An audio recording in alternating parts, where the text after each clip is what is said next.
Hi everybody and welcome to Thursday, October 7th for today. Today is odds. You guys have new seats.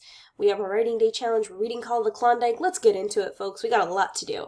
Okay, so for our 30-day writing challenge, you guys have day 27. Who is a person from history that you would most like to meet and talk to? Why? What would you like to ask them? So, as you guys just kind of think and write about that. Then, we finished up building background. Some of my classes didn't quite finish this, so we finished it up today in our 2-column note style. Some of my classes were really behind with your vocabulary predictions, even though I gave you time, so I gave you a little bit of time in class to just finish that up, and as a reminder that they are due.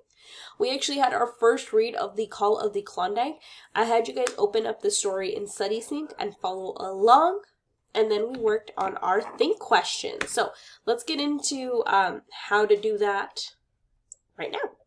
Okay, so your think questions, I'm just going to briefly remind you to get to McGraw-Hill or to StudySync. You're going to click the waffle. You are going to then scroll down to where it says McGraw-Hill, Connected and Educated. You are going to, Ms. Ornelas doesn't have access on this computer necessarily, but then you are going to go ahead and click StudySync. Or McGraw-Hill, open it up. It should already be assigned to you, the Call of the Klondike. You're going to, we watched the intro video yesterday. You're going to click read. We read it aloud together in class. Then you're going to answer the think questions. There are 5 think questions. Take your time with it. Finish them up. They're due to me on Sunday. So that is what we worked on today. That is all we had. I do not have you guys actually completing these summaries. That is something that I will not make homework.